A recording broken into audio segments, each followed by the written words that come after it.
For over a century, if you walked into any hunting camp in America, you were bound to see one rifle leaning against the wall more than almost any other. It wasn't a Winchester, it wasn't a Remington, it was a Marlin, specifically a Marlin lever action with that legendary JM stamp on the barrel. For generations of hunters and shooters, that stamp was a guarantee. It meant you held a piece of American craftsmanship, a rifle built to work hard, shoot straight, and be passed down to your kids. But then, the unthinkable happened. In the span of just a few years, one of the most respected names in American firearms became a punchline. The smooth actions became gritty. The perfect fit and finish turned into a sloppy mess. And the JM stamp was replaced by something the firearms community came to despise, the Remlin. How did a company with 140 years of flawless reputation lose its soul so quickly? How did corporate greed and mismanagement nearly destroy an American icon? And perhaps most importantly, is there any hope for the Marlin name today? This is the story of Marlin Firearms. The rise, the tragic fall, and the surprising resurrection of America's legendary lever-action maker. To understand what we lost, we have to understand what we had. The story starts back in 1870 with a man named John Marlin.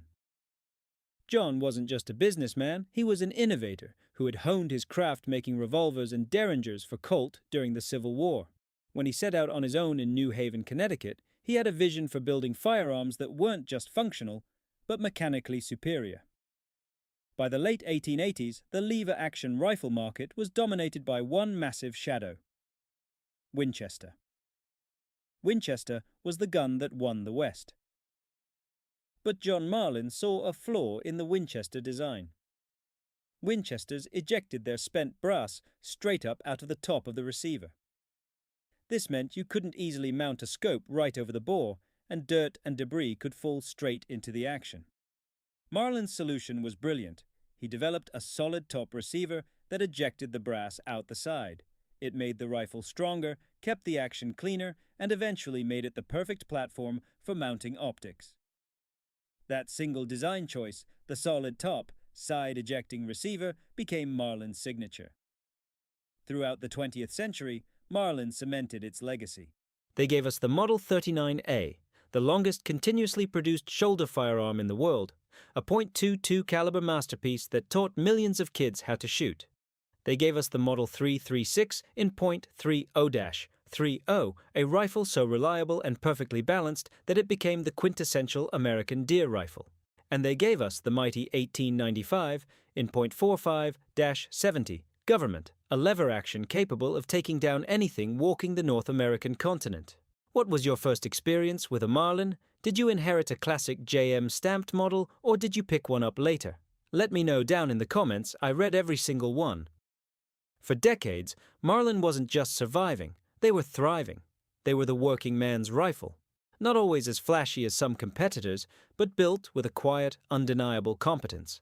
The craftsmen at the North Haven factory were generations deep. Fathers passed their skills down to their sons.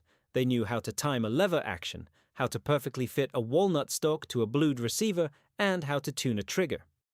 That JM stamp on the barrel, standing for John Marlin, was applied by hand after the rifle passed its final proof test. It was a badge of honor. But the modern corporate world doesn't always value tradition. It values margins. It values synergy. It values the bottom line. The turning point came in 2007. Marlin, still largely a family-run operation under the Kenner family, was facing the realities of modern manufacturing costs and an aging workforce. At the same time, a massive private equity conglomerate was gobbling up American firearms companies. The Freedom Group, owned by Cerberus Capital Management, was on a buying spree. They had already bought Bushmaster, DPMS, and Remington. In December 2007, they bought Marlin for $41 million. At first, the corporate PR machine promised nothing would change. Marlin would operate as a distinct brand under the Remington umbrella. The North Haven plant would stay open. The legacy would be preserved. If you appreciate the history of these classic American firearms and want to see more deep dives into the industry, drop a like on this video. It really helps out the channel. The promise didn't last long. By 2010, the corporate bean counters at the Freedom Group made a fateful decision. They announced the closure of the historic North Haven, Connecticut plant. Production of Marlin rifles was to be moved to Remington's massive facility in Ilion, New York, and another plant in Mayfield, Kentucky. This wasn't just a change of zip code. This was a catastrophic loss of institutional knowledge. The Freedom Group didn't bring the veteran Marlin gunsmiths to New York. They offered them severance packages. Decades of specialized knowledge, the subtle art of fitting and timing complex lever-action mechanisms walked out the door forever. The new Remington executives assumed they could just put the Marlin blueprints into their modern CNC machines and start cranking out rifles, but they fundamentally misunderstood what a lever-action rifle is. A modern AR-15 can be assembled by almost anyone with a set of punches and an armorer's wrench. The parts are modular. A lever-action rifle is different. It requires hand-fitting. The timing of the lifter, the bolt, and the lever has to be precise. If one part is off by a fraction of a millimeter, the gun jams. When production started in the Remington plants, the results were an absolute disaster. This was the birth of the Remlin era. The new rifles hitting gun store shelves were a shadow of their former selves. The internet exploded with horror stories. Customers were unboxing brand new Marlin rifles, only to find sights that were canted so far to the left they were unusable. Stocks were poorly fitted, with massive, unsightly gaps between the wood and the metal.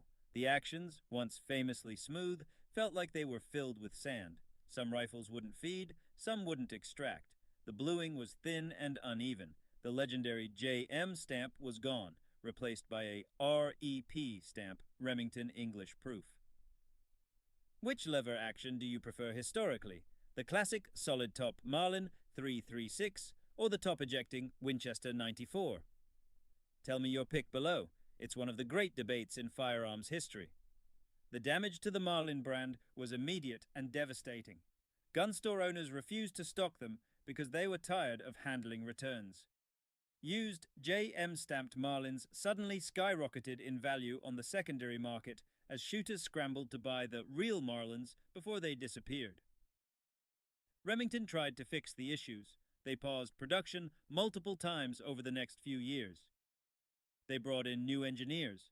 They tried to reverse engineer the old blueprints. Slowly, over the course of a decade, the quality of the Remlins did begin to improve. By 2018, you could actually buy a new Marlin and reasonably expect it to function. But the magic was gone. The trust was broken. And then the bill came due for the Freedom Group. Years of mismanagement, declining sales across their massive portfolio, and crushing debt from the private equity buyout finally caught up with the conglomerate.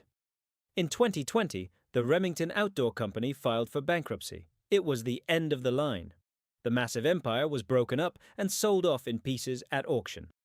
Marlin Firearms, a company that had survived 2 world wars, the Great Depression, and 150 years of changing markets, was sitting on the auction block, waiting to see who would buy its bones. If you love deep dives into firearms history and the stories behind the brands we trust, hit that subscribe button. We are building a community of enthusiasts here, and I'd love for you to join us. There were fears that the brand would be bought by a foreign conglomerate, or worse, bought just for the name to be slapped on cheap imported rifles. But in September 2020, a savior emerged. Sturm, Ruger & Company placed a winning bid of $30 million for the Marlin brand and its assets. The collective sigh of relief from the firearms community was deafening. If there was one company in America that knew how to mass-produce reliable, high-quality firearms, it was Ruger. They didn't buy the Remington factories. They just bought the name, the intellectual property, and the manufacturing equipment and shipped it all down to their state-of-the-art facility in Mayodan, North Carolina. Ruger's CEO, Chris Killoy, made a promise. They were not going to rush this. They were going to take the time to figure out exactly how to build a Marlin rifle right. For over a year, the market waited, and then, in late 2021, the first Ruger-made Marlin rolled off the line. It was the Model 1895 SBL in .45-7. The firearms community held its breath as reviewers and shooters got their hands on these new Ruglins. The verdict? They were spectacular. Ruger hadn't just replicated the old J.M. Marlins, in some ways, they had improved them. Using modern, incredibly precise CNC machinery, they tightened the tolerances. The actions were buttery smooth, right out of the box. The fit and finish between the wood and metal was practically seamless. They added modern touches like threaded barrels and improved sights, while keeping the classic silhouette and feel. The quality control was relentless. Ruger understood that they only had one chance to resurrect the Marlin name. If the first batch of rifles was flawed, the brand would be dead forever. They succeeded. The new Marlins are currently some of the most sought-after rifles on the market, often selling for well over MSRP because the demand is so high. The story of Marlin Firearms is a cautionary tale about the dangers of corporate hubris. It proves that you cannot simply buy a legacy. You have to earn it every single day on the factory floor. The Freedom Group thought they were buying a name they could exploit. They learned the hard way that a brand's value is entirely dependent on the quality of the product in the customer's hands. But it's also a story of redemption. Thanks to Ruger, the Marlin lever action isn't just a relic of the past. It's alive, it's well, and it's back in the woods where it belongs. America almost lost its legendary lever action maker. But today, the side-ejecting workhorse lives to shoot another day. Thanks for watching, and I'll see you in the next one.